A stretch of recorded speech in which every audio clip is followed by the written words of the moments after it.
soir-là, une adolescente s'endort dans sa chambre, un refuge, son endroit à elle. Mais au cœur de la nuit, elle sent un corps s'enfoncer dans son lit, des mains qui la retiennent, et dans l'obscurité, elle comprend, c'est son propre frère. Pendant des années, il reviendra, encore et encore. Il la menace, la fait taire, la culpabilise. Et autour d'elle, le silence. Un silence plus vivant encore que les mots. Celui d'une famille qui préfère détourner le regard plutôt que d'affronter la vérité. Selena grandit avec cette ombre, avec ce secret qui la ronge. Elle tente d'en parler, mais chaque fois on l'étouffe. Chaque fois on lui dit de se taire.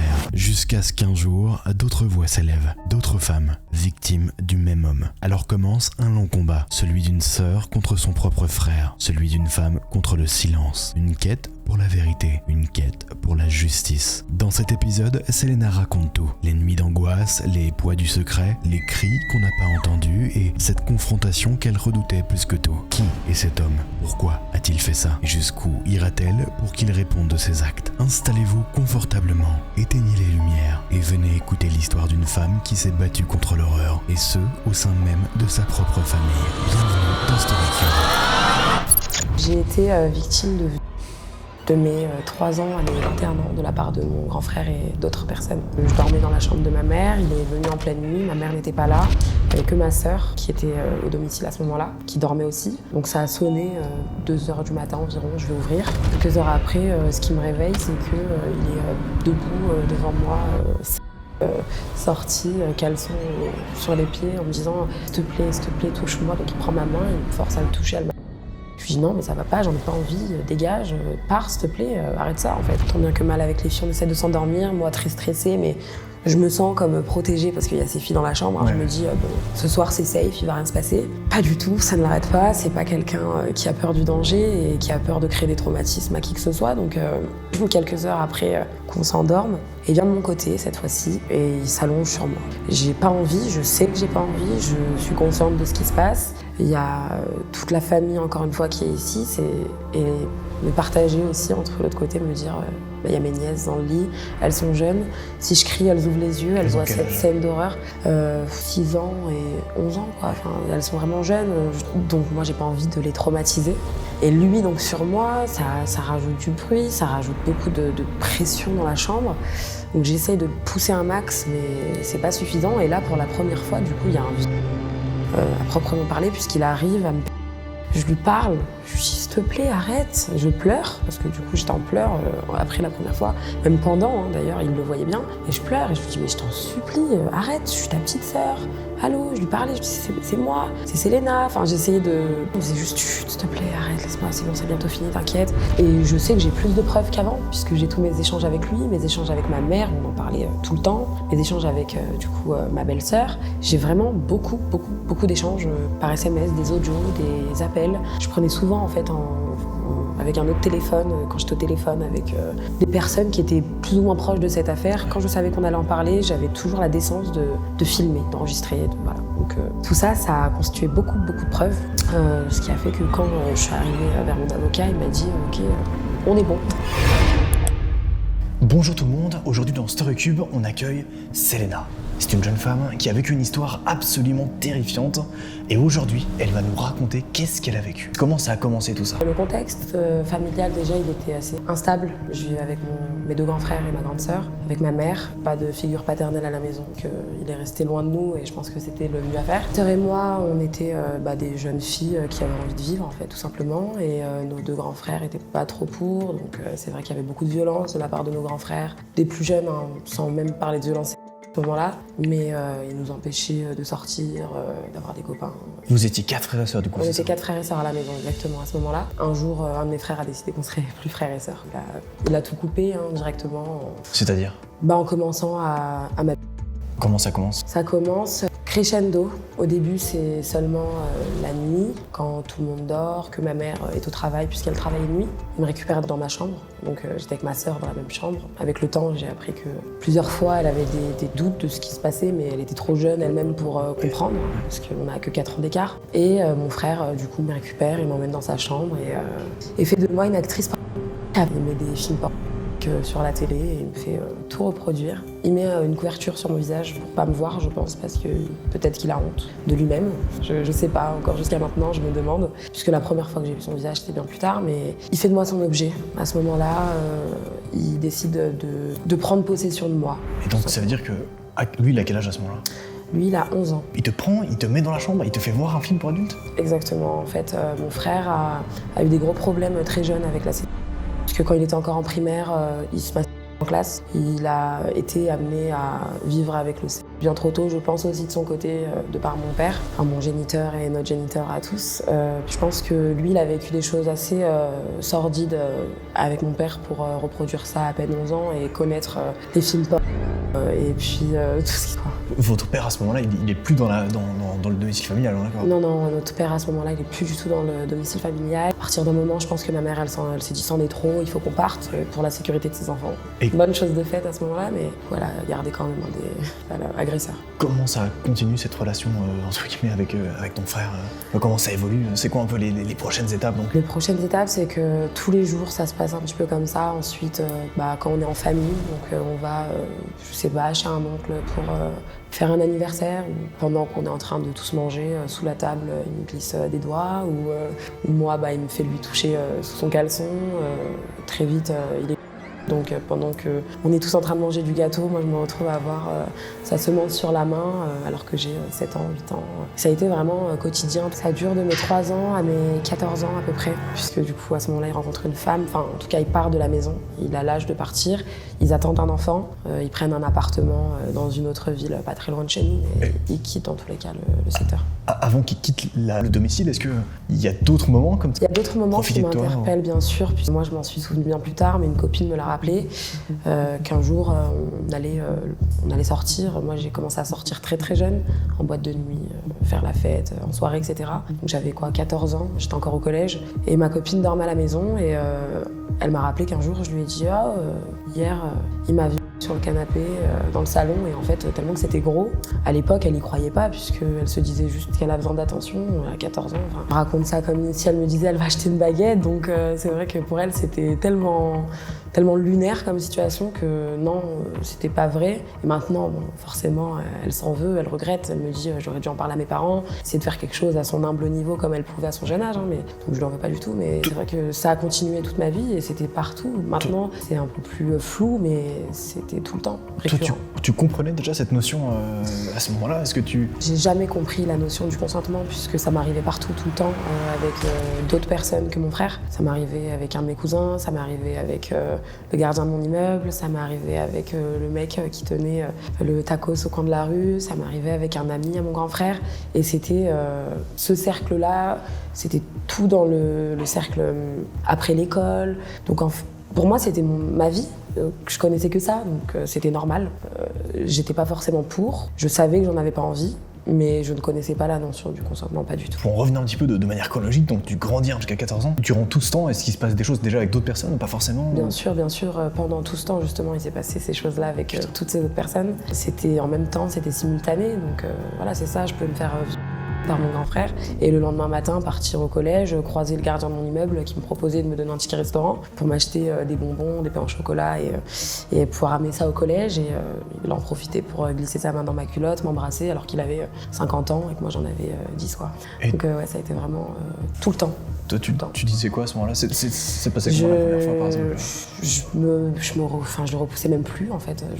J'avais habitude, c'était ça, c'était ma vie. C'était tu acquiesces, t'en as pas forcément envie. Encore une fois, mon fort intérieur, mon corps me parlait que j'en avais pas forcément envie puisque je perdais mes cheveux très jeune, je faisais de la boulimie, de l'hyperphagie, j'étais dans de gros problèmes qu'une jeune de 10 ans, 9 ans, 11 ans, 12 ans n'est pas censée connaître. Mais moi j'étais là-dedans et pourtant voilà, mon corps me parlait mais j'arrivais plus à refuser quoi que ce soit. T'as dit qu'il s'est passé un truc avec ton cousin aussi? Avec un de mes cousins, effectivement, ouais. Donc j'ai comme projet, bien sûr, d'engager des procédures judiciaires à son encontre, puisque pour moi, il doit payer au même titre, et que là, c'est vraiment le cercle familial, et que c'est pas chaque chose en son temps. D'abord, je préfère régler cette histoire-là. Mais mon cousin, oui, c'était aussi très, très régulier. À chaque fois qu'il venait chez nous, et pour dire, il était très souvent chez nous, puisqu'il traînait souvent pas très loin de là où on habitait, et lui il habitait un peu plus loin. Donc le soir, quand il était bourré ou qu'il avait fumé un peu trop, qu'il voulait pas prendre de risques, il voulait venir dormir à la maison. Et c'était lui, bon, beaucoup plus rare quand même, parce que mon frère c'était tous les jours, mais ça pouvait être une fois tous les 2-3 mois.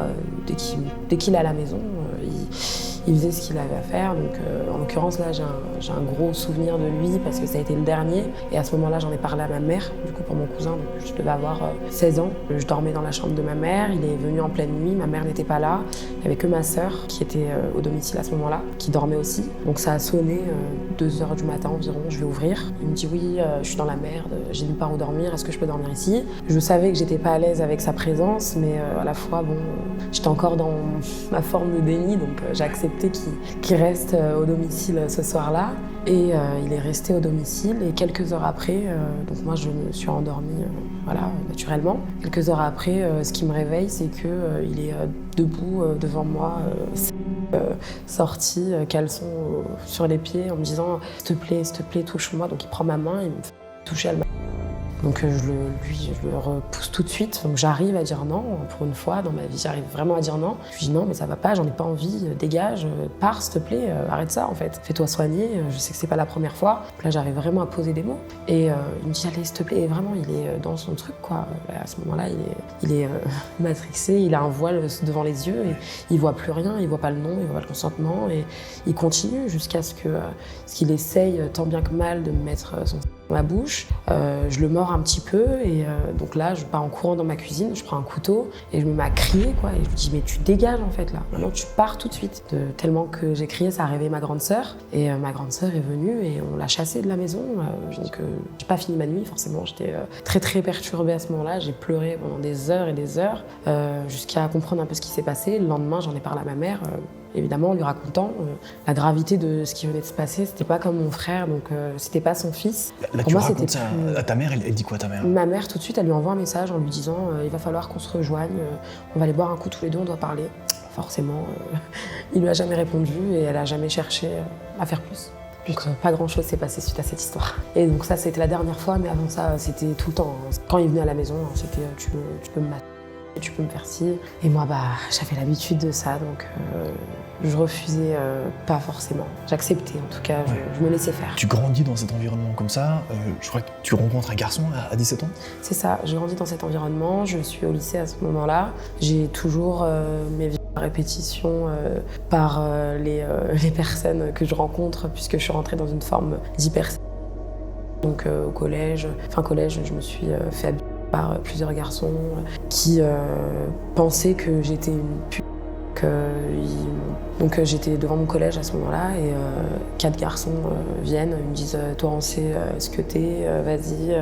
Ils baissent leurs pantalons, moi je suis devant 4 mecs, je suis encore dans mon déni, hein, dans ma vie, je connais pas encore la vie réelle, ce que c'est. Et ils baissent tous leurs pantalons, donc j'essaie d'en pousser un, mais t'en pousses un, il y en a 3 autres. Donc à ce moment-là, j'ai fini par me faire violer par 4 mecs devant moi, sous une sorte de pont complètement miteux, dans les hauteurs de là où j'habite. Et à ce moment-là, complètement traumatisée. C'est ma fin de collège, je rentre au lycée 1 an après. J'ai 15 ans, c'est ça, ouais, j'ai 15 ans. Donc, parce que j'avais redoublé une classe quand je me suis fait virer de mon collège suite à l'harcèlement scolaire que j'ai vécu. Et donc, tu grandis dans cet environnement, tu rencontres quelqu'un à 17 ans? Je grandis dans cet environnement-là et je rencontre quelqu'un donc à l'époque du lycée avec qui ça se passe super bien, qui est complètement sain d'esprit.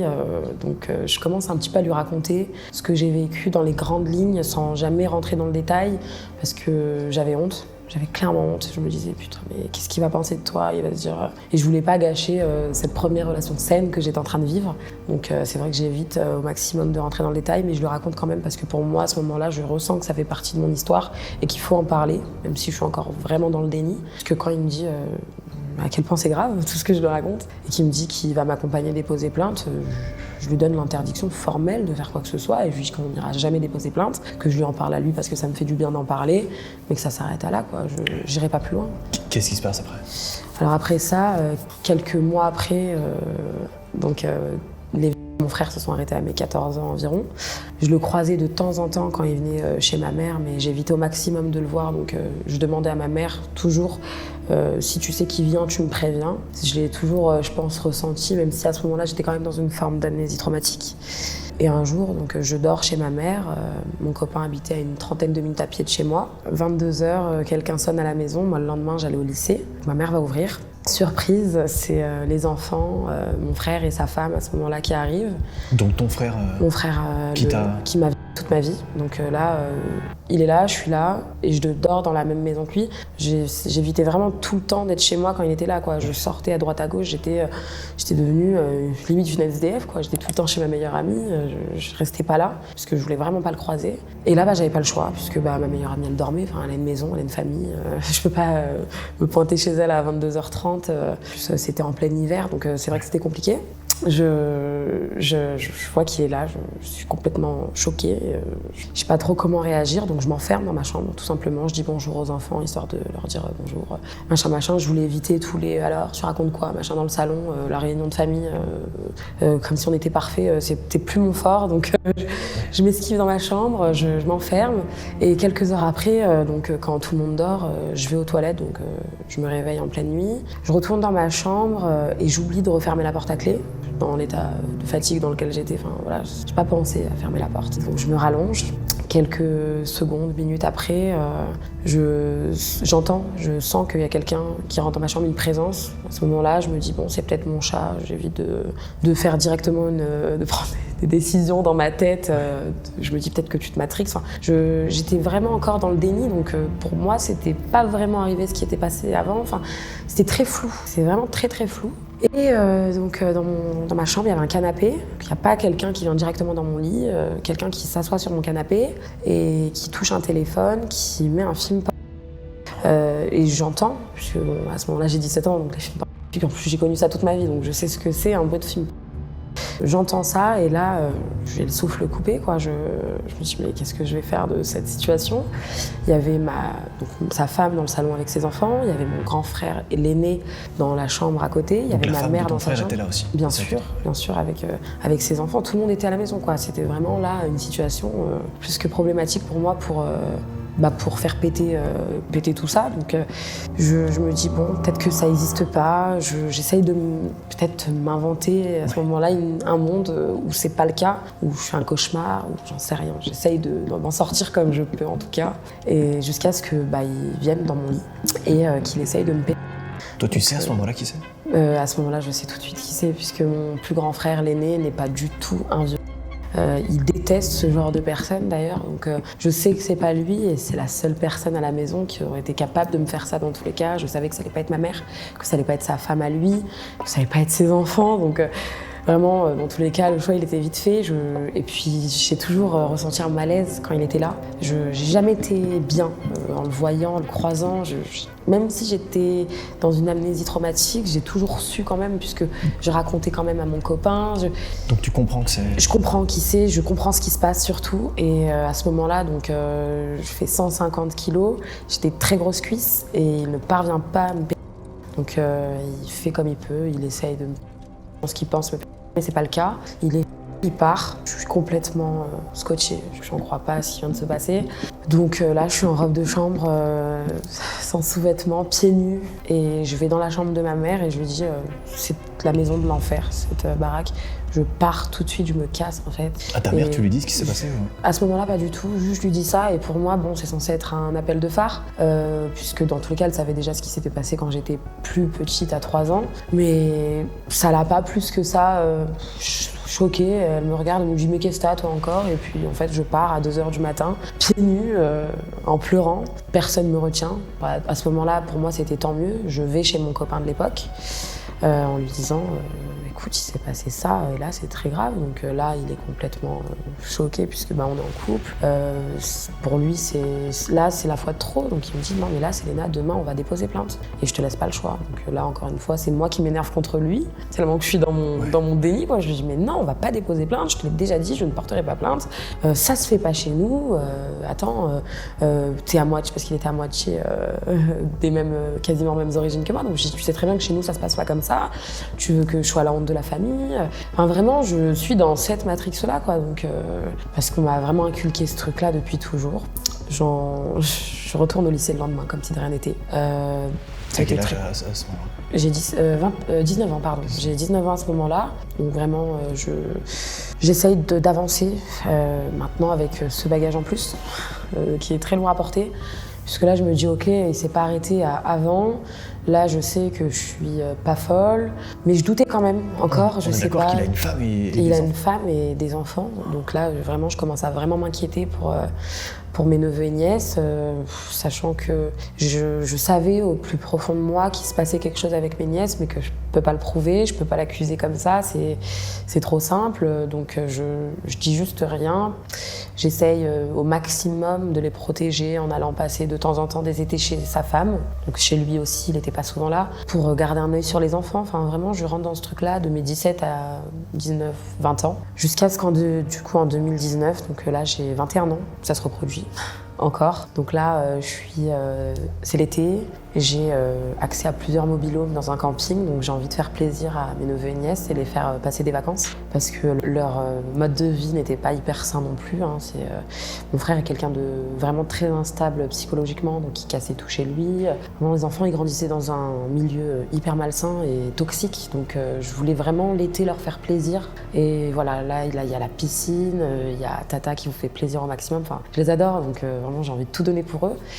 Et donc, je les fais venir avec, donc leur maman, sa femme à mon frère et mon frère. Ton frère est là, du coup? Donc mon frère, à ce moment-là, il est là puisque ma belle-sœur est enceinte de 8 mois et qu'elle ne peut pas conduire. Dans tous les cas, à l'époque, elle n'avait pas le permis, même si il l'a forcée souvent à conduire. Hein, pour vous donner un ordre d'idée de comment est cette personne. C'est quelqu'un de vraiment à côté et qui pense jamais pouvoir se faire arrêter. Et donc ils viennent, moi avec beaucoup de conditions, bien évidemment. Il y avait ma mère sur place, il y avait mon plus grand frère, il y avait mon oncle, il y avait ma sœur, il y avait ma cousine. Enfin vraiment, c'était un gros cercle familial où pour moi, je voulais vraiment faire plaisir à tout le monde.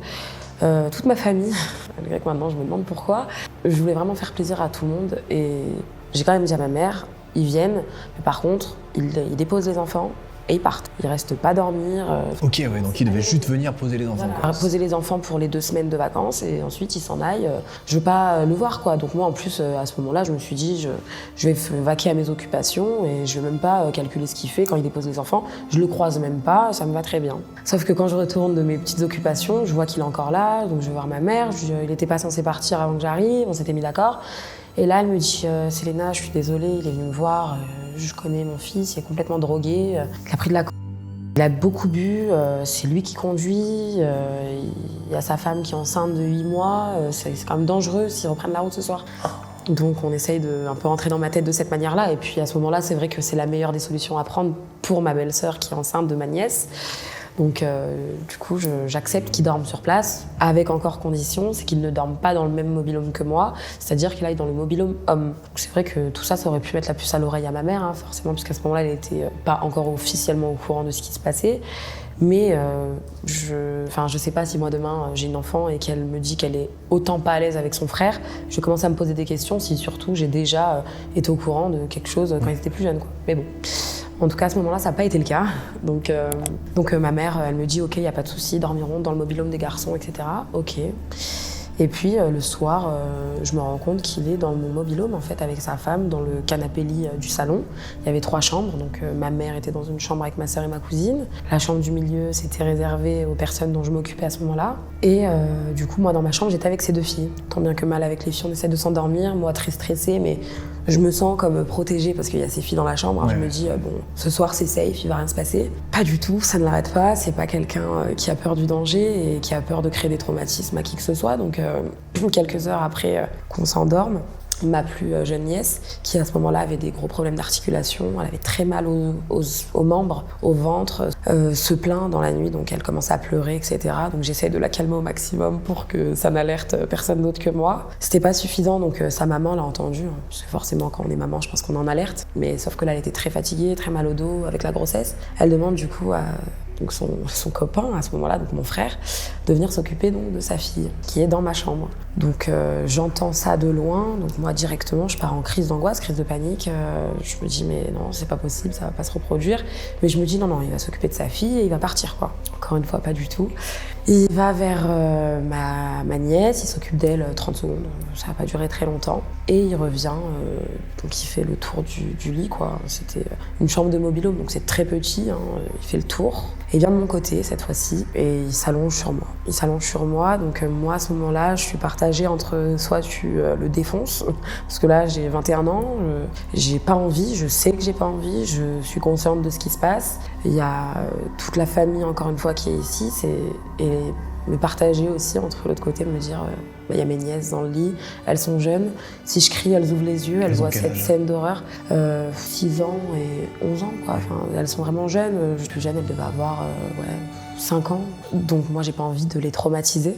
À ce moment-là, je me dis, ok, j'ai pas su me préserver, me protéger moi quand j'étais plus jeune. Peut-être que j'aurais aimé qu'une tata me protège comme ça, au moins de visions d'horreur. Donc je décide d'essayer de me débattre, donc en le poussant avec ma force, sans mettre trop pour pas réveiller les filles, parce qu'elles étaient vraiment ça de moi, quoi. C'était à côté, comme quand on dort dans un lit de place avec une personne, sauf que là, du coup, il y avait 2 filles, donc voilà, c'était vraiment très serré. Et lui, donc sur moi, ça rajoute du bruit, ça rajoute beaucoup de pression dans la chambre. Donc j'essaye de le pousser un max, mais c'est pas suffisant. Et là, pour la première fois, du coup, il y a un à proprement parler, puisqu'il arrive à me quand même si à ce moment-là, j'étais pas encore opérée, j'avais pas encore perdu du poids. Et donc là, moi, je suis complètement anéantie. Anéantie à ce moment-là, je me dis non, là, c'est bon, ça y est. Il a réussi, je prenais même pas... Enfin, il sait pas à ce moment-là si je prends la pilule, si je me protège. J'hallucine un petit peu, je comprends plus rien. En fait, là, je suis complètement dépassée. Je me dis, premier truc qui me vient en tête à ce moment-là, c'est peut-être que je vais tomber enceinte de mon frère. Je me dis encore, mais peut-être que t'es folle. Et j'espère au plus profond de mon cœur l'être. Donc, il part de la chambre après avoir fini ce qu'il avait à faire. Et donc moi j'envoie un message à ma mère qui était donc 2 chambres après la mienne en lui demandant si elle dormait. Je lui dis maman tu dors, c'est urgent, en gros pitié viens me voir quoi. Et ma mère qui de base ne dort jamais, à ce moment-là elle dormait, donc elle n'a pas pu venir à ce moment-là. Et donc moi j'ai profité puisqu'elle me répondait pas à ce moment-là pour prendre une photo en fait de ma main avec son en fait, c'était pour me rassurer moi à ce moment-là. C'était seulement pour ça, me dire le lendemain matin, si j'ai encore cette photo dans mon téléphone, c'est que t'es pas folle. Et donc là, je réfléchissais à d'autres possibilités, quoi. Mais à ce moment-là, pas du tout la justice, encore une fois. C'était vraiment juste focus sur mon truc à moi, quoi. Ouais. Et pour m'apaiser sur ma santé mentale, parce que vraiment, je pensais devenir cinglée. Et je me disais, si t'as pas la photo dans ton téléphone, tu rentres à Lyon et tu demandes à te faire interner de force. Parce que t'as un problème dans ta tête, tu t'inventes des ton frère, peut-être que c'est toi qui en as envie. Enfin, vraiment, je partais dans un délire, alors que je savais, mon corps me parlait que c'était pas le cas, mais je pense que à ce moment-là, j'essayais toujours de trouver des excuses à tout ça pour pouvoir avancer et survivre, parce que pour moi, c'était pas une vie, c'était de la survie qui était toute ma vie. Et donc ça a continué jusqu'à ce moment-là. Donc j'ai pris les photos. Et j'ai envoyé à ma meilleure amie qui m'a harcelée d'appels, forcément en me disant, sachant que elle, je lui en parlais beaucoup de tout ça.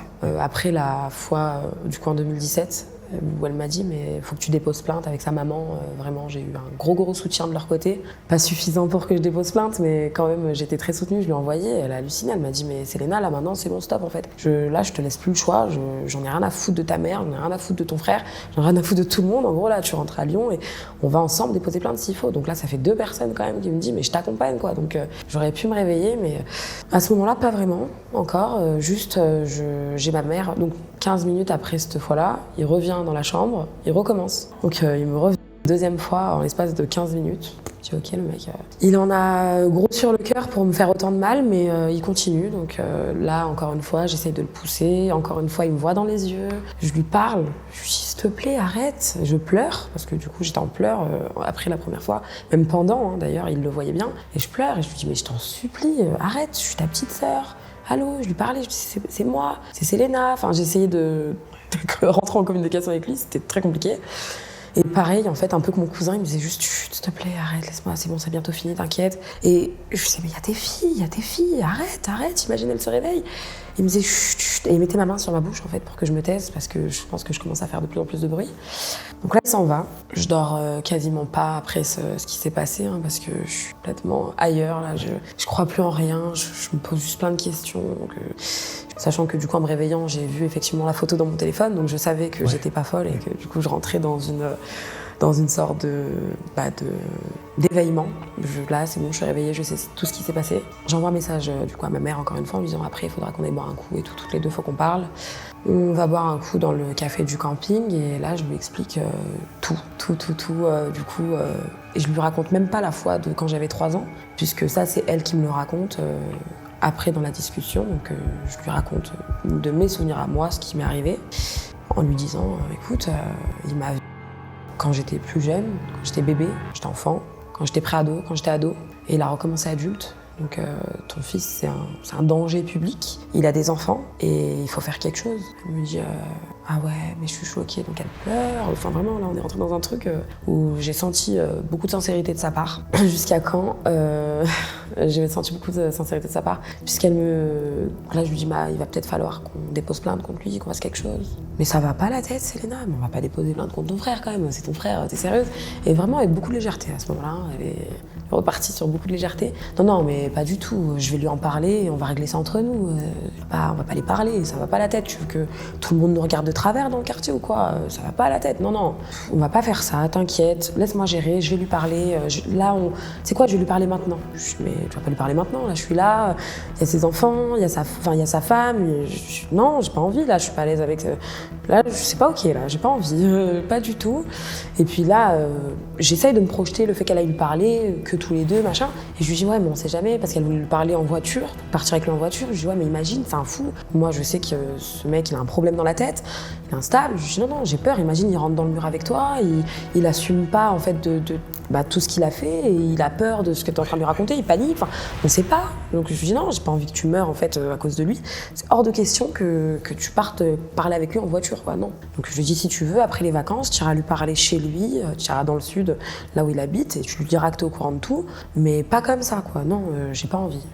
J'étais paniquée, tétanisée.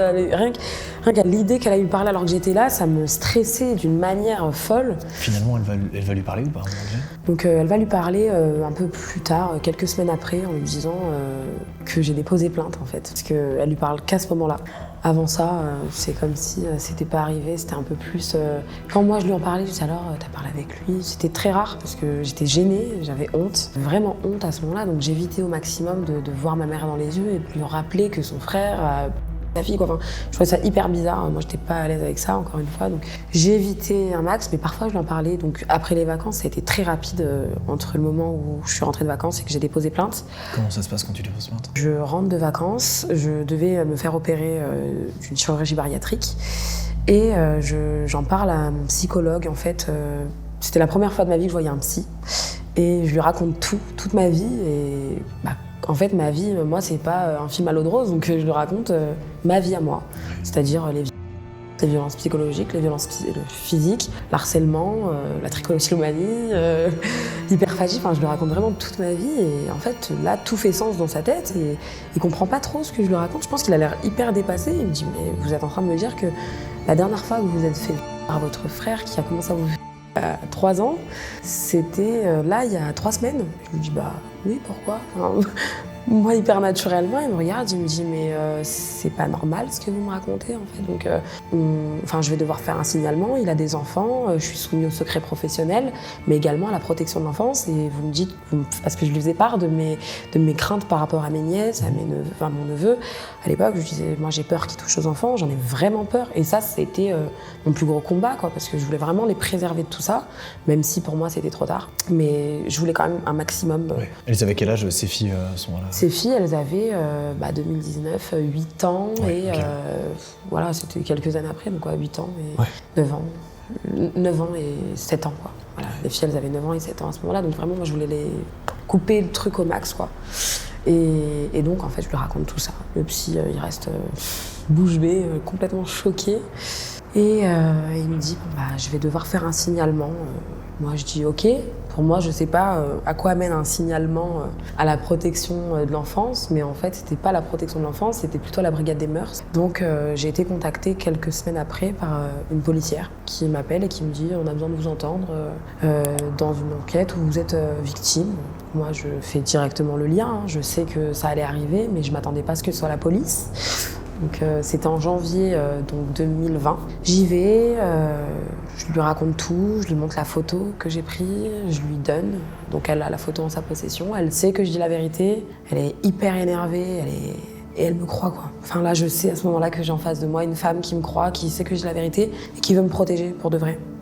Donc à la fin de l'entretien avec la policière, elle me regarde, elle me dit est-ce que vous voulez déposer plainte? Je la regarde, je dis non. Elle me dit si. Je dis non, elle me dit si. Et j'ai dit ok. J'ai dit ok parce que j'avais en tête mon ex-copain qui me disait à ce moment-là, Selena, il faut que tu déposes plainte. Lina, sa maman, et puis j'en parlais quand même un peu plus autour de moi, mais très brièvement, très vaguement, sans vraiment rentrer dans le détail, mais j'en parlais quand même de plus en plus après la fin 2017. Donc je me suis dit ok, peut-être que c'est ce qu'il faut faire pour de bon. Mais je regarde la policière et je lui dis mais le problème, je pense que ça va être ma mère. Parce que ma mère ne veut absolument pas que je dépose plainte. Quand je lui en ai parlé cet été-là, elle m'a dit que c'était hors de question que je dépose plainte contre mon frère. Donc elle m'a dit non mais ta mère, j'en ai rien à foutre, moi je vais la recevoir et en gros c'est moi qui vais lui parler à ta mère. Ouais. Ok, je me suis dit elle va gérer, moi j'ai rien à faire. Sauf qu'elle me dit Selena, il y a eu des faits, t'étais mineure, t'habitais chez ta mère, t'habitais avec ton grand frère, donc l'aîné. Il va falloir que les deux soient entendus. Et il faut que tu leur en parles avant que je les appelle. Parce que je pense que sinon il va être trop choqué. Qui s'attend Mon plus grand frère, donc l'aîné, qui était absolument au courant de rien, sauf de quand j'avais 3 ans. Ouais. Et du coup, ma mère, très stressée. Je me dis comment je vais faire pour amener le truc.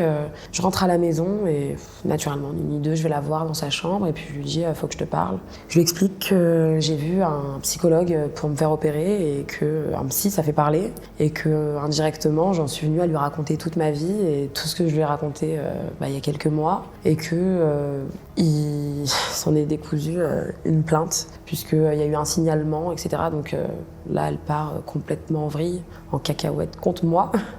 En me disant que je veux gâcher sa famille, que je lui avais promis de ta pas... mère, donc. Ma mère, bien sûr. Je lui avais promis de pas déposer plainte, que je lui avais promis de pas gâcher sa famille, que c'était hors de question, qu'elle pouvait pas laisser faire ça. Donc moi, je suis un peu dépassée. Je me dis, mais là, peut-être que moi, c'est ce dont j'avais besoin. Je l'ai fait parce que quand la policière m'a regardée et qu'elle m'a proposé de déposer plainte, je sentais que c'était le mieux à faire. Elle en parle à ton frère à ce moment-là?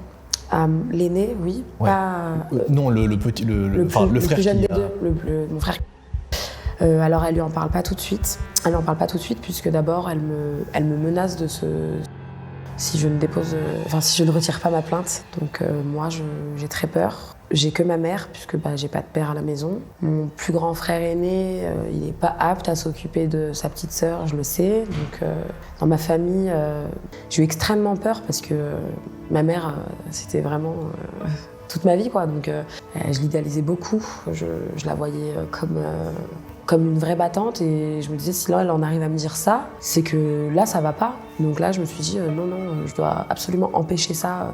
Donc j'ai dit ok je veux bien retirer ma plainte. Donc le soir après mûre réflexion, pas très mûre mais après réflexion, je lui dis écoute j'ai réfléchi et je vais retirer ma plainte pour toi, pour pas que tu te fasses du mal parce que je t'aime et que t'es ma mère. Donc là, elle est super contente. La pression redescend de son côté. Je lui dis, mais on fait comment? Parce que la photo que je lui avais montrée à ma mère du coup, au camping, bien sûr, je lui ai montrée. Je lui ai dit, je l'ai donnée à la police. Là, c'est en leur possession et ils savent que je mens pas. Donc, ils me croient, ils savent que c'est la vérité, tout ça. Et donc, elle me dit, t'inquiète. Donc là, tout de suite, t'inquiète, j'ai réfléchi toute la journée à un plan. Donc, super, on a un plan. Donc, le plan, c'était qu'on appelle mon grand frère pour lui expliquer le plan également, mon grand frère qui m'a vu. Pour lui expliquer que j'ai déposé plainte, etc. Mais qu'on va sauver tout ça en disant que j'étais jalouse de lui toute ma vie. Parce que c'était quelqu'un de super solaire, super gentil avec tout le monde, etc. Et que moi, je vivais beaucoup dans son ombre. Parce que j'étais la petite bouboule qui était jalouse de sa relation avec ma mère, quoi, parce que je ressentais que c'était son préféré. Voilà, c'était un peu le but de la manœuvre, de Du dire coup, ça te ridiculise auprès de... Complètement, mais absolument à 100%, et je regrette amèrement aujourd'hui d'avoir pu me dénigrer à ce point. Elle a aussi dit que c'était une histoire inventée pour pouvoir me faire opérer de ma chirurgie bariatrique, en pensant à ce moment-là que ça allait aider le psychologue à valider ou non, parce que ce psy, je le voyais de base pour qu'il valide mon aspect psychologique pour une opération. Au final, il ne l'a même pas validé à ce moment-là, puisqu'il estimait que je n'étais pas apte psychologiquement à subir une opération aussi lourde, et il avait complètement raison, puisque je l'ai faite plus tard. Et heureusement, parce que je pense qu'à ce moment-là, ça m'aurait complètement chamboulé, encore plus que je l'étais déjà. Donc ça n'avait pas vraiment de sens, cette excuse un peu sortie de nulle part, mais bon, elle était sûre d'elle, et je lui dis ok, mais pour la photo, on fait comment? Parce que pour les enquêteurs, ça c'est du pain béni, quoi. J'ai une photo avec son... Il y a la date, il y a l'heure, il y a la localisation, parce que c'était sur Snap, donc en fait on avait que à cliquer sur la photo pour voir Martigues à 4h et quelques, et la date, quoi. Donc mon histoire, elle tenait la route, c'était la vérité. Et là ma mère, elle me dit non mais t'inquiète, pour la photo aussi j'ai réfléchi, on va dire que t'avais un copain au camping et qui t'a largué au camping, et que du coup t'as pris cette photo en étant un peu triste après un rapport entre vous et qui t'est quitté, donc t'es sûr que ça va passer? Ouais. Ok, moi complètement dépitée, je sors de la maison, je pleure toutes les larmes de mon corps, et j'envoie un mail à la gendarme. J'ai tellement honte, enfin c'était pas une gendarme, c'était une policière, mais j'ai tellement honte de lui dire bah écoutez, ma mère elle m'a eu. Sachant qu'elle ressentait quand même la petite pression qu'il y avait par rapport à ma mère. Ouais. Donc j'avais vraiment honte de lui dire écoutez, par téléphone, en tout cas de vive voix. Donc je lui ai écrit un mail où je lui dis je commence à douter de la véracité de mes propos. J'ai relu le mail là il y a pas longtemps, c'est dingue d'avoir dit ça. Je pense que tout n'est pas clair dans ma tête, il faudrait que je revienne sur ma déposition. Une ni deux, 3 minutes après l'envoi du mail, elle m'harcèle d'appels. Je réponds pas. Elle me renvoie un mail, elle me dit demain à 8h dans mon bureau, quelque chose comme ça. Donc je dis ok, pas de souci, le lendemain j'y vais. Donc visage fermé, j'avais une capuche, enfin vraiment j'étais au bout de ma vie. Parce que j'allais faire quelque chose que j'étais pas ok de faire, mais qu'il fallait que je fasse pour protéger la famille. Même si c'était pas vraiment la manière de protéger la famille. La protéger, c'était en l'enlevant de cette famille justement. Mais bon, je vais voir du coup la flic. À ce moment-là, elle convoque également ma mère et mon frère aîné, puisqu'elle m'avait dit qu'elle devait les voir. Donc dans tous les cas, même si moi je décide de retirer ma plainte, le parquet et le procureur peuvent décider de continuer l'enquête malgré mon retrait de plainte, s'ils estiment qu'ils ont assez de preuves en leur possession. C'est ce qui se passe, donc elle entend ma mère, elle m'entend moi. Elle n'y va pas de main morte avec ma mère parce qu'elle est vraiment, vraiment très, très énervée contre elle. Parce qu'elle sait en fait que si je retire ma plainte, c'est pas de mon ressort, c'est pas de ma faute, c'est pas moi qui le veux. Et donc la policière, je la regarde et puis je lui dis j'ai menti. Elle me pose plein de questions parce que forcément c'est son rôle, et j'ai menti. Et la photo, c'est mon copain, il m'a largué, ça se voit pas. Enfin vraiment, j'étais nonchalante au possible alors que c'est pas du tout dans mon caractère. Je suis quelqu'un d'assez solaire, de ce qui revient souvent. Donc vraiment à ce moment-là, ça se voyait à quel point j'étais dépitée. Et je pars du commissariat, donc ma mère elle me dit merci beaucoup, etc. Donc moi je marche devant avec mes écouteurs, je calcule pas trop ce qui se passe derrière. Donc mon grand frère se fait également auditionner au commissariat, donc ma mère l'avait briefé avec la bonne version à dire, etc. Donc lui c'est pareil, il va au commissariat, il vient d'apprendre que son frère avait sa sœur, mais qu'il faut le protéger au commissariat, sachant qu'il n'est pas pour tout ça. Mais c'est vrai qu'on avait tous une certaine peur, peut-être de notre mère, donc c'est vrai qu'on voulait, on allait tous dans son sens dans tous les cas. Et du coup, donc, il était un peu triste d'avoir fait ça, je le sais, puisque tout de suite, il me voyait marcher devant, il est venu vers moi, il m'a dit en gros, je suis désolée, Selena. Je lui dis, pour moi, bon, bah, peut-être que j'allais être sauvée par lui, qu'il allait dire non, on fait pas ça. Mais non. Après, je lui en veux pas du tout. Lui, c'est un grand frère normal, avec du recul, il est complètement sain d'esprit. Donc, je rentre chez moi, complètement au bout, encore une fois. Je reçois un message de lui, donc je lui dis en gros c'est bon, arrête de m'harceler d'appels, parce qu'il m'a harcelé d'appels, donc mon grand frère qui m'a violé, il m'a harcelé d'appels sur Messenger. Je lui ai dit c'est bon, en gros arrête de m'appeler, arrête de m'harceler, j'ai retiré ma plainte, je le fais pas pour toi, je le fais pour maman.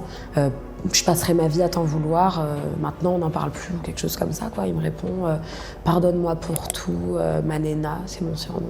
Donc je sais pas comment il se permettait encore de s'approprier ce surnom pour moi, mais pardonne-moi pour tout, Manena, quoi que tu fasses, t'as pas à t'en vouloir, je m'en voudrais toute ma vie, j'ai fait beaucoup de choses dont je suis pas fière. Et tout ça, en fait, ces messages-là, je les ai jamais supprimés. Encore une fois, je pense que j'ai eu toujours cette petite lucidité en moi qui me permettait arrêter de prendre des photos, de garder les messages. Et on fait un petit bond dans le temps, on arrive en 2021 où j'apprends du coup à Noël qui sa femme, puis toujours, depuis qu'il est avec elle en fait. Je sais même pas si mes neveux et nièces étaient consentis, maintenant, je sais pas puisqu'il l'avait. Pareil que moi, toute sa vie, en fait, il l'a éduquée là-dedans. Puisqu'elle m'en parle, en fait, c'est elle qui me raconte tout ça. On s'entend super bien, elle me raconte, je me dis waouh, ok, donc il continue, en fait, il s'est pas arrêté à moi. Et là, ça me pose un peu problème, vraiment, ça me crispe. Je suis très team fille, donc en grandissant, je suis rentrée beaucoup du côté des femmes et je me suis dit putain, mais non, en fait, je veux pas qu'il fasse ça encore à sa copine, quoi. Et donc elle me dit non, mais après, c'est peut-être pas des vies. C'est peut-être normal en couple. Je lui dis mais c'est lui qui t'a fait croire ça. Elle m'explique que oui, tant bien que mal, avec le temps, elle a fini par se persuader que c'était normal de se plier aux désirs de son compagnon et ses désirs les plus fous. Que moi j'en ai des détails, c'est vraiment des détails très très très sordides. C'était genre quoi comme détail, il lui demandait de faire des sortes de scénarios où il lui demandait de l'appeler lui par le prénom du voisin pour après la punir, et la punir en lui forçant à lui faire des ou des choses comme ça. Elle a vécu vraiment des choses très très compliquées et c'était très très régulier, c'était quasiment tous les jours. Parce qu'elle était un peu comme moi, moi j'en parlais, elle le notait dans son calendrier, dans un carnet qu'elle a tout donné aujourd'hui aux enquêteurs. Mais en fait, ça a été toute sa vie. Ça a été toute sa vie ça, elle a été éduquée là-dedans, sa relation avec lui était basée sur l'emprise, la psychologie, la manipulation.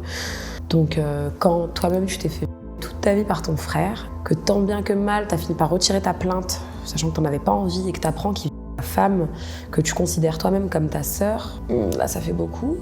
Donc je rentre dans une sorte de chantage avec lui, où je lui envoie souvent des messages en lui disant tu laisses ta femme tranquille, t'arrêtes de la vie, je suis au courant de tout.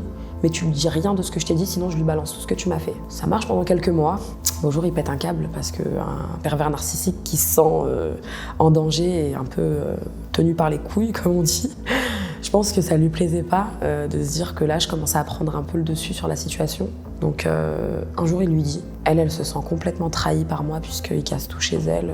Je crois même que ce jour-là, il l'a frappée et il l'a punie. C'est comme ça qu'ils appelaient ça. Il lui dit qu'il sait qu'elle t'a dit, c'est ça? Voilà, exactement. Il lui dit pourquoi tu vas écrire à ma sœur, pourquoi tu vas lui raconter des trucs entre nous, machin. Et vraiment, elle m'envoie un audio où elle vraiment il crie très fort et elle crie je vais te niquer ta vie. Et vraiment, on sent dans ses entrailles que c'est mauvais et que c'est quelqu'un de malade, de sa façon de crier. Quand j'ai entendu l'audio avec mon copain, on était choqués. Bon, en fait, tellement que c'était lunaire d'entendre ça. À la fin, on en rigolait, on rigolait de gêne. On s'est dit, mais il est pas normal, ce mec, il est fou, quoi. Mais elle s'est vraiment sentie trahie, puisque à ce moment-là, en gros, il était au courant qu'elle en parlait. Et en plus à moi, donc revers de la médaille, t'as voulu balancer, je t'avais prévenu, donc je lui ai tout raconté. Donc, je lui ai envoyé un long pavé à sa femme.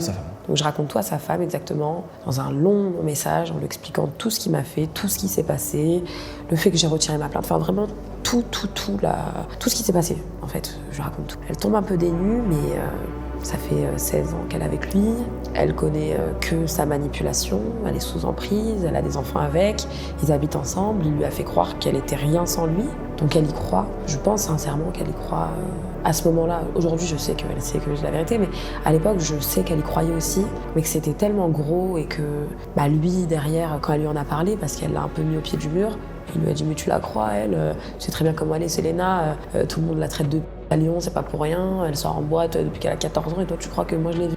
Et en fait, il a tellement rentré dans son cerveau en fait, qu'elle a fini par accepter en tout cas ce qu'il avait à redire là-dessus. Donc il accepte, ils avancent comme ça dans leur vie. Un mois après, je reçois un message du coup de sa femme qui me dit que sa meilleure amie à elle s'appelle Émilie, elle s'est fait par mon frère, mais qu'elle y croit pas, elle se dit, parce qu'en fait lui a assumé avoir eu un rapport avec Émilie, mais il a fait passer ça sur un rapport consenti, donc comme quoi il aurait trompé sa femme avec sa meilleure amie, mais elle a déposé plainte pour viol. Donc en fait il a tellement retourné le cerveau à tout le monde et il est très fort, c'est quelqu'un de très très très puissant. Il a retourné le cerveau à tout le monde en disant oui effectivement je suis désolée j'ai trompé ma femme, je suis pas un mec bien mais elle le voulait. Et du coup, tout le monde y a cru à cette version-là, même son copain Émilie, qui l'a quitté, c'était le père de ses 4 enfants. À ce moment-là, ils se sont séparés pour ça, en tout cas. Donc elle a vraiment perdu beaucoup dans cette histoire, puisqu'elle n'a plus d'amis. Elle est passée pour celle qui a trahi sa meilleure amie aussi, donc c'était très très compliqué pour elle. Mais moi, quand j'ai entendu ça, je me suis dit, ok, moi je pense pas qu'elle mente, Émilie. Donc je l'appelle. Donc elle me dit non mais c'est bon, vous me voulez quoi dans votre famille, laissez-moi tranquille. Je dis je viens en paix, je veux juste savoir ce qui s'est passé, t'es pas sans savoir ce qui m'est arrivé puisque sa femme lui en avait parlé à sa meilleure amie de ce qui m'avait fait. Je lui dis tu sais très bien moi ce qui m'est arrivé et je veux juste comprendre en fait qu'est-ce qui s'est passé, je ne suis au courant de rien à part que t'as déposé plainte. Donc de là elle me dit non mais c'est bon, le message de ta mère de tout à l'heure ça m'a suffi, machin. Je lui dis pourquoi elle t'a dit quoi ma mère? Que j'étais une grosse qui était bonne, en gros, qu'à se faire tringler, que j'allais pas gâcher sa famille, enfin voilà quoi. Je pense que ma mère elle a une grosse pression de se dire ok là il y a une plainte, mais de quelqu'un de l'extérieur, ça peut pas se passer comme ça quoi. Donc je pense qu'elle a eu très peur. Puis mon frère, ce qu'il a fait quand il a su qu'elle avait déposé plainte, il est parti courir dans les jupons de sa mère en fait, en lui disant maman il y a quelqu'un qui a encore déposé plainte contre moi. Donc voilà ma mère est partie comme une sauvage. Donc Émilie, elle a eu directement la pression quand je lui ai parlé. Je pense que c'est logique, je la comprends complètement. Mais je l'ai très vite rassurée en lui expliquant que moi j'étais de son côté et qu'on allait se battre ensemble. Donc on est resté en très très bon contact avec cette fille. On s'est battus ensemble avec notre justice chacun de notre côté, puisque elle avait sa plainte du coup dans sa ville, moi la mienne dans la mienne. Donc c'est 2 enquêtes différentes, même si c'est par le même agresseur. Et du coup, quelques mois après, donc moi je rentre à Lyon, je me dis ok, pas possible, ça peut pas se passer comme ça. Le mec c'est un danger public et tout cet été 2022, j'ai fait que réfléchir. J'ai reçu mes neveux et nièces entre temps pendant pas longtemps. Ils sont venus en éclaireur pour voir, écouter aux portes. Je les surprenais souvent en train d'essayer de lire mes messages, de voir à qui je parlais, voilà. Donc on est du coup l'été, je parle avec ma mère souvent, là je lui dis à quel point c'est pas normal ce que son fils il a fait, donc j'essaie de lui faire comprendre que s'il avait Émilie, pour elle, non, c'est pas le cas. Donc, pour elle, non, il a fait ça sur toi, mais c'est bon, en fait, c'est une erreur. T'arrêtes en gros d'un peu de me casser la tête. C'est bon, tu vas arrêter de me saouler avec ton histoire. C'était un peu ça, le contexte des messages. Et puis moi, donc, je me battais contre moi-même parce que j'essayais, et ça me frustrait, d'expliquer à ma mère que c'était pas normal, en fait, que son fils, il vit tout le monde et que si, effectivement, il avait cette fille, elle y croit pas. Voilà. Tu décides de retourner à la police à un moment donné pour bien sûr, rebalancer, donc je rentre du coup de cet été-là où j'étais encore en camping. Donc là j'étais partie de chez ma mère depuis 6 mois. Je rentre à Lyon. Le jour où je rentre à Lyon, je vais voir un avocat en lui demandant qu'est-ce que je peux faire avec toute cette histoire. Donc je lui raconte tout. Et il me dit ok, vous avez un recours puisqu'il y a eu une plainte, la plainte a été classée sans suite. Il y a quand même un recours avec ça. C'est une constitution de plainte partie civile auprès du doyen des juges d'instruction qui m'explique toute la procédure, que c'est assez long, qu'il y a plusieurs étapes, qu'il faut d'abord envoyer la plainte, ensuite que je serai reçue par les gendarmes, ensuite par la juge d'instruction. Enfin, vraiment, c'est un long chemin. C'est pas aussi simple qu'une plainte classique, entre guillemets. Mais pour moi, c'est la seule solution qui s'offre à moi. Et je sais que j'ai plus de preuves qu'avant, puisque j'ai tous mes échanges avec lui, mes échanges avec ma mère, on en parlait tout le temps, mes échanges avec ma belle-sœur. J'ai vraiment beaucoup d'échanges par SMS, des audios, des appels. Je prenais souvent en fait avec un autre téléphone, quand j'étais au téléphone avec des personnes qui étaient plus ou moins proches de cette affaire. Quand je savais qu'on allait en parler, j'avais toujours la décence de filmer, d'enregistrer. Voilà. Donc tout ça, ça a constitué beaucoup de preuves, ce qui a fait que quand je suis arrivée vers mon avocat, il m'a dit ok, on est bon.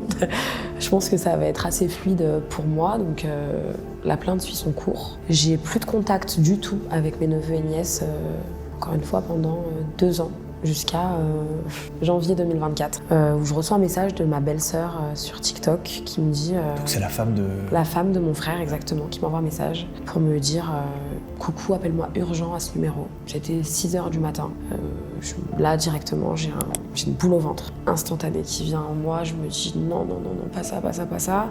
Mais j'ai eu un pressentiment, quoi. Donc je l'appelle tout de suite. Donc elle m'appelle et elle me dit qu'en gros, il a recommencé sur ma nièce, la plus grande de mes 2 nièces. Donc il a recommencé avancé, elle l'a pris en flagrant délit dans le canapé, il a bondi, il a fait un bond.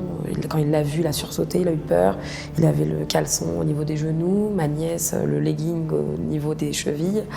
Et puis, donc elle prend un couteau tout de suite pour se défendre au cas où il tente quelque chose, quoi. Et donc elle fait le tour, elle arrive à se mettre vers sa fille, lui il fait l'autre tour, il va plutôt vers la porte d'entrée. Elle appelle ma mère donc à ce moment-là pour que ma mère entende toute la scène. Donc ma mère est témoin de tout ça. Donc ça je le sais après quand elle m'explique au téléphone à moi, mais donc elle appelle ma mère en premier lieu, quoi. Première personne qu'elle appelle quand elle voit ça. Et du coup donc ma mère ne parle pas, juste elle l'écoute, elle entend. Donc elle lui crie dessus, mais pourquoi t'as fait ça à ma fille? Et en fait elle va au niveau de sa fille, elle voit que son legging est baissé, elle voit qu'elle a au niveau de sa vue de la semence. Vision d'horreur pour elle, vraiment vision d'horreur et en fait elle savait que moi j'allais être là pour elle, donc elle m'a appelé directement après avoir appelé les policiers qui sont venus, qui ont essayé de l'arrêter. Il faisait nuit et par un moment d'inattention des gendarmes, il a réussi à s'enfuir à ce moment-là. Donc il est parti en courant et c'est un vrai petit village avec des toutes petites ruelles très sombres et du coup il a réussi à se cacher. Putain. Le mec a réussi quand même encore à braver les interdits et les limites. Donc moi, entre-temps, j'arrive, je rejoins du coup mes nièces et ma belle-sœur, donc sa femme à lui, à l'époque encore, au commissariat. Après que elle était du coup à l'UMJ pour les examens gynécologiques, pour être sûr que c'était bien ce qu'on pensait. On est tout entendu par les gendarmes, on rentre ensuite toutes au domicile et j'ai ma plus petite nièce, du coup celle qui était dans le lit, qui avait mal aux membres en 2019 quand on était au camping, qui pleure très fort, à très chaudes larmes et donc ça faisait très longtemps qu'on s'était pas vus aussi, donc je me dis que c'est peut-être pour ça, mais non, son petit cousin il me dit « Tata, elle t'appelle, elle veut te parler ». En parlant de ma nièce, ok, je vais la voir, je la prends dans les escaliers, je la mets sur mes genoux, je lui demande ce qui se passe, et puis elle n'arrive pas à s'arrêter de pleurer, quoi. Elle est vraiment en crise d'angoisse sévère. J'essaye de la calmer, de la rassurer. Après quelques minutes, j'y arrive. Elle demande à parler qu'à moi, tout le monde part, je demande aux enfants, à mon copain qui était là, je lui dis « S'il te plaît, pars, peut-être qu'elle sera plus à l'aise si je suis toute seule ». Elle me dit, vraiment gênée, quoi. Elle se met un peu les mains devant le visage. Elle me dit, je sais pas, Tata, si j'ai le droit de le dire. Il m'a dit d'en parler à personne, je sais pas. Mais s'il revient, vraiment, elle me dit un peu des mots un peu aléatoires. Je comprends très vite, parce que je savais, depuis toujours, hein, je comprends très rapidement. Je lui dis, ma chérie, calme-toi, est-ce que tu parles de ton papa? Elle me dit oui. Et je lui dis, qu'est-ce qu'il t'a fait ton papa? Elle m'a dit, parfois il met la serviette, donc avec ses mots d'enfant, hein, il met la serviette et il y a des bourrons qui sont mouillés, il me fait toucher jusqu'à ce que ce soit gluant, dégueulasse, et puis parfois il prend son pouce, il le met dans ma bouche, enfin, des trucs que pour moi elle peut pas inventer, puisque quand j'ai déposé plainte pour la première fois, j'ai raconté ce mode opératoire du pouce dans la bouche pour pouvoir ensuite insérer son lors de ces faits qui me faisait faire. Donc là, directement, je sais que la petite ne ment pas, puisqu'elle n'est pas au courant de ce que j'ai dit aux policiers, et j'en avais même pas parlé à ma mère, puisque ça, c'était vraiment resté dans le cadre de mon intimité. À ce moment-là, j'étais très timide et réservée sur ça. J'avais encore honte. Maintenant, vu que j'en ai plus honte, voilà, j'en parle très naturellement, mais à ce moment-là, je sais que la petite ne ment pas. Donc j'en parle à sa mère. Le lendemain, on en parle du coup à la police, parce que le lendemain, le flic revenait sur place pour reprendre des empreintes, des machins, décider ça. On en parle, donc à ce moment-là, donc le soir, du coup je reviens au soir. Donc le soir, donc après que ma nièce me dise ça, y a quelqu'un qui vient toquer à la maison, qui nous dit qu'il a une lettre de sa part, donc à mon frère, pour sa femme. Donc il avait fui le matin même la police. On se demande, enfin elle récupère la lettre, mais moi je me demande, il est où du coup? Si le mec il a eu la lettre, c'est bien qu'il l'a vu. Donc je leur dis, mais il faut le suivre ce mec en fait. Donc on le suit, il habitait la rue juste derrière. Et donc moi je le menace, je lui explique qu'il peut avoir des problèmes avec la justice s'il protège un qui est recherché activement par la police, parce que toute la journée il y a eu les hélicos, enfin c'était vraiment une grosse recherche pour le retrouver, quoi. Ils l'ont pas retrouvé parce qu'il s'est vraiment bien caché. Et je pense que le mec il a fini par avoir peur pour lui, forcément, je pense qu'il s'est désolidarisé à ce moment-là. Et il s'est dit ok non, je veux pas de problème. Et il a dit ok, il est là, je lui dis de descendre. Je dis ok, super, donc je dis à tout le monde mais appelez les flics, il est là quoi. Enfin voilà, donc quelqu'un appelle la police, entre-temps, il descend, donc il se cache dans une sorte de cour intérieure, on avait encerclé là où il était, il pouvait pas aller très loin. Et donc là il sort sa tête, donc là je le regarde dans les yeux, je lui dis bonsoir. Donc il s'attendait peut-être pas à me voir puisque pour lui il avait coupé le lien avec mes nièces quoi, enfin j'avais plus le droit moi de leur parler. Donc première personne qui voit c'est moi, et je le regarde, je dis ça va, je t'ai pas trop manqué. Puis là je rentre un peu dans une sorte de folie, hein. Je lui dis un peu des trucs qui sortent un peu de nulle part. Je lui dis alors en criant parce qu'il m'a vraiment fait une grosse réputation de mythomane, que j'avais toujours fabulé parce que je fantasmais sur lui, que j'avais envie de lui, que je me baladais en culotte devant lui quand j'avais 10 ans. Enfin, il a vraiment sorti des trucs de nulle part à beaucoup de gens. Et en fait, ces personnes-là, j'étais avec eux depuis 3 heures dans un appartement, donc ils m'ont parlé. Et donc là, moi, ça m'énervait, ça m'a reboosté à fond et je lui ai dit alors comme ça, tu m'as pas vu. Moi, tu m'as pas vu. Et de là, il me dit j'ai toujours dit que j'assumerais quand t'étais petite, Selena, c'est bon là. Je lui dis c'est bon là en plus. Et donc là, je lui dis que quand j'étais petite. Et en 2017 et en 2019, c'était quoi? C'était pas en 2019 quand tu m'as il y avait tes 2 filles dans le lit. Et en fait, de là, je balance ça tout haut. C'est un petit village, donc forcément, c'était l'attraction de l'année. Il y avait tout le monde qui était dehors. Donc pour moi, ça a redoré mon image. J'étais assez satisfaite de ça. Mais ça ne me suffisait pas. Donc entre-temps, les gendarmes arrivent, ils le menottent. Ils me disent, vous n'allez pas nous passer sous le nez 2 fois dans la journée. Donc il est encore sur le sol avec les menottes, les gendarmes qui le tiennent. Et donc là, moi, je lui parle encore et je lui dis, t'as pas honte? Ta mère, celle qui croyait en toi, la seule qui croyait en toi, parce qu'autour de moi, il n'y a personne qui croyait en toi, tout le monde sait que t'es un dégénéré. Là, tu penses qu'elle pense quoi, là? Parce qu'elle est au courant de ce que t'as fait. Ta fille. Et là, elle me dit, moi, j'ai ma fille. Et en fait, il jouait sur les mots et je sais encore une fois ce qu'il lui a fait puisqu'il me faisait la même chose quand c'était trop serré pour essayer de me payer à l'époque. En fait, il frottait seulement son contre celui de ma nièce jusqu'à... donc c'est pour ça qu'il y avait ma nièce à ce moment-là. Et du coup, donc ça, je l'ai crié haut et fort pour que tout le monde comprenne que non, il ne faut pas s'arrêter à ce qu'il dit lui. Effectivement, ça, c'est peut-être pas du proprement parler, mais jouons sur les mots, c'est une agression dans tous les cas. Donc de là, moi j'étais vraiment pas loin de le tuer et de finir en prison. Heureusement que mon copain me calmait, parce que je croyais pas en la justice. Je me disais, il prendra jamais assez et il recommencera quoi s'il sort. Donc j'avais peur qu'ils le mettent pas en prison à ce moment-là, qu'ils le mettent juste en garde à vue et qu'ils ressortent le lendemain, qu'ils viennent pour en finir. Enfin, j'ai eu plein d'idées qui me sont rentrées dans la tête et je me suis dit, il faut que j'en finisse avec lui. Mais ça va, j'avais la voix de mon copain dans ma tête qui me disait, mais si tu vas en prison, c'est qui va s'occuper de tes chats quoi. Donc à ce moment-là, je me dis, ok, Selena, tranquille, zen, laisse la justice faire. Et j'ai décidé d'y croire, sincèrement. J'ai bien fait, puisque du coup, c'était le 20 janvier 2024. On est en 2025. Ça fait du coup plus d'1 an qu'il est incarcéré. Et que les procès arrivent, quoi. Donc c'est quand même une belle fin, malgré tout.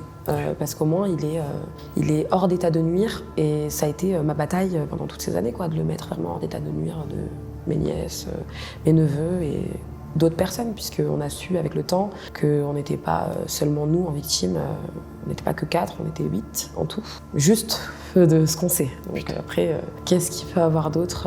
Ça, forcément, c'est que ces personnes qui le savent, celles qui décident, en tout cas, qui ont décidé d'en parler, on le sait, il y en a 8 quoi, donc ça fait quand même beaucoup. Et aujourd'hui, comment tu vas? Aujourd'hui, ça va parce que j'ai retrouvé mes nièces, mes neveux, ils sont 5 maintenant, donc c'est un bonheur complet de les avoir près de moi. Je les aime comme si c'était mes propres enfants, encore plus parce qu'on a un lien qui nous unit, j'ai l'impression, de par toute cette histoire. Ils ont été empêchés de parler à leur tante, alors qu'ils en avaient envie, ils m'adoraient. J'étais la tata préférée, d'ailleurs je le suis toujours. Faut pas que ma sœur ait le rage pour ça, mais c'est le cas. Ils m'adorent comme si j'étais leur deuxième maman, donc c'est vrai que ça me procure un bonheur immense de les avoir avec moi. Je suis dans de bons projets.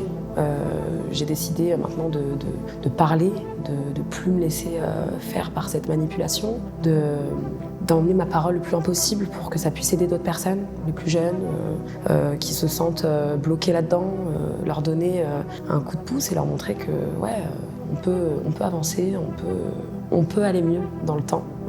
Ça n'a pas toujours été tout beau, tout rose, mais aujourd'hui, je m'en suis sortie. Selena, merci infiniment. Merci à toi. Merci beaucoup. C'est déjà la fin de cet épisode. Je vous rappelle que si vous aussi, vous voulez participer à un épisode de Story Cube, il y a un petit mail qui s'affiche juste ici. Vous m'envoyez un récap de ce que vous avez vécu. On se fera un plaisir de vous faire passer dans Story Cube. Pour les autres, passez une très bonne soirée. Bye.